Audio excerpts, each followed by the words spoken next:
Welcome to another Sketch Starters with Nicole. This time I'm going to show you how 3 little circles and a line can turn into 2 amazing creations. I'm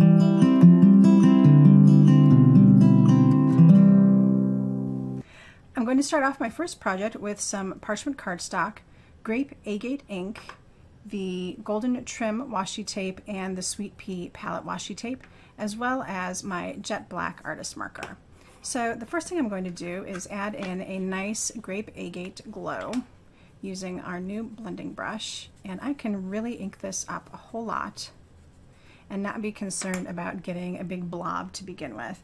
It always blends super soft and gives me just the perfect glow that I'm looking for. So there we go, very easy. And that is all I need to do for my glow. The next thing I'm going to do is add in some splatter, and I'm going to use my artist marker along with a piece of acetate or window sheet to flick off the edge of the marker, and that's going to create spatter. And I like this technique because it does make a smaller, more fine spatter, and it dries very quickly and keeps the nice circular pattern. The ink doesn't really spread. So that looks pretty good. And then the third thing I need to do is add in my first element from the sketch, which is that line that you see. So I'm going to use the sweet pea palette washi tape to get that line in there. So there's the line. I'm going to use my bone folder to just secure that down really well. Make sure I get those edges really good. And then I'm going to take the golden trim and add in just a little bit of extra on the side here. Kind of like that, just a little bit. I don't want it to extend across the whole thing. I just want to add a little bit of extra detail there. So there we go. Now I can add this to my card base and we can create the rest of the elements to finish off this card. For the sentiment, I'm going to be using the circled sentiment set and some obsidian black ink on another piece of the parchment cardstock. And I just selected a cute little sentiment that says, "Hello there." And with the obsidian black, I only need to stamp this once to get a really great stamped image. So now I can go ahead and die cut this out, and then we'll be ready to add this in along with a few other elements to finish this card. All right, so to finish off this card, I'm going to go ahead and add in my sentiment, and I'm going to pop this up on a piece of adhesive foam. And I'm going to kind of center it down a little lower, right about there.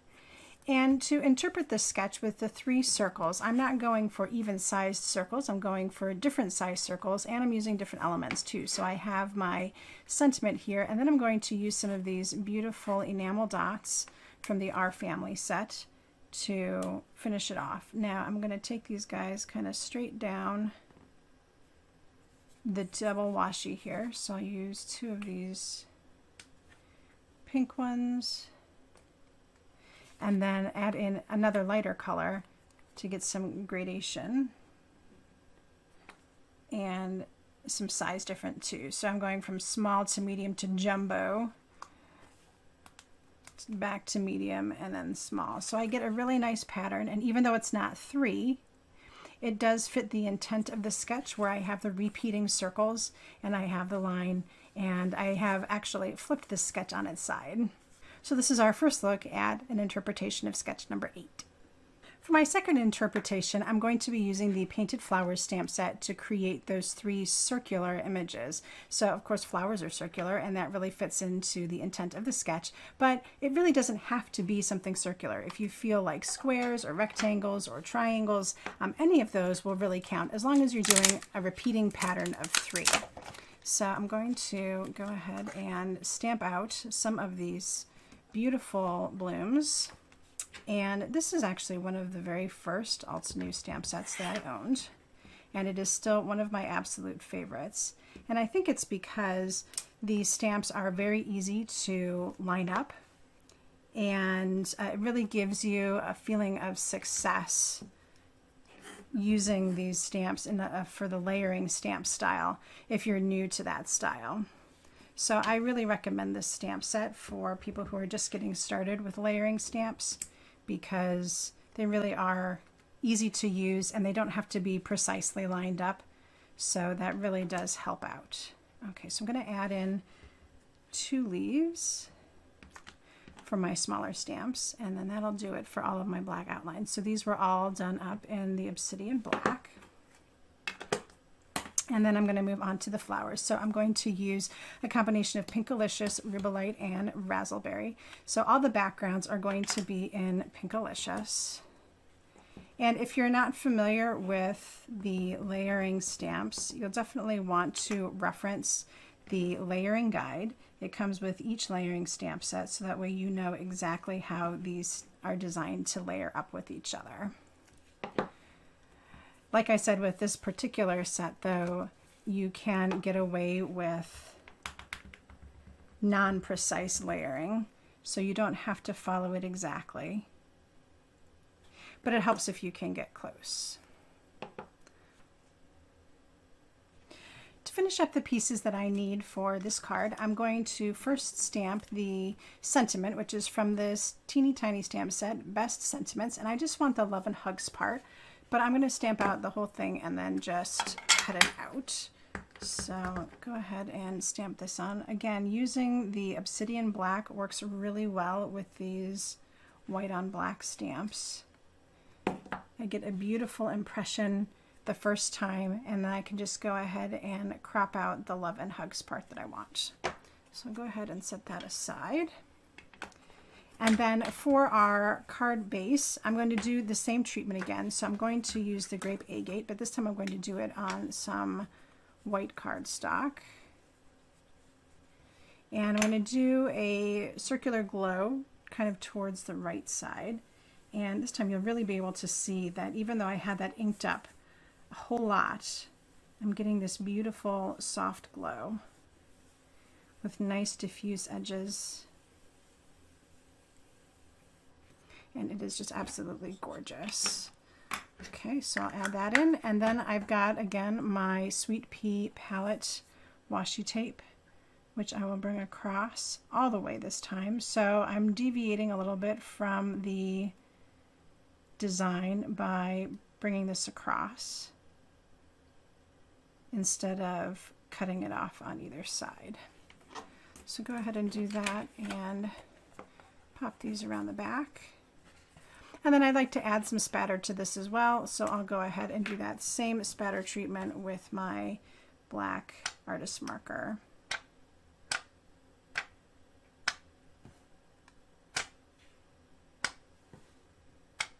There we go. Now we can go on to some assembly.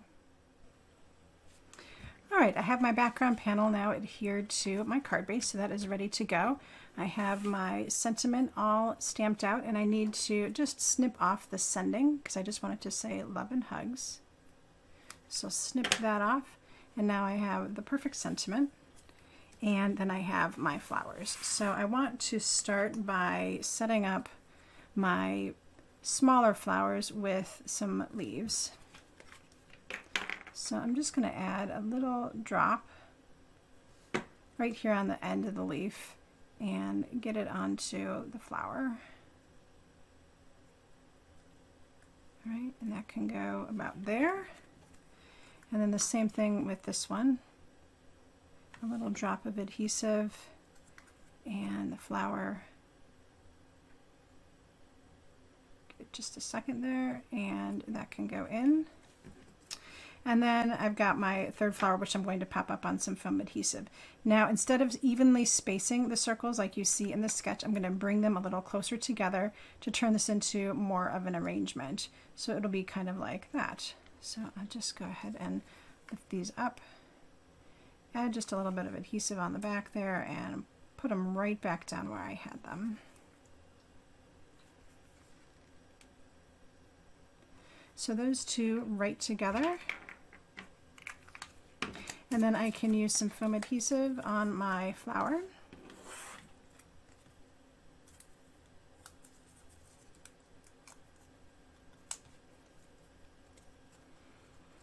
and pop that to make a beautiful linear arrangement. And then I'm going to add this Love and Hugs as well. I could just glue it down if I want, or I can also pop this one up. The nice thing about popping it up is I am going to kind of get it to go over the flower a little bit. And that'll make it look really nice. There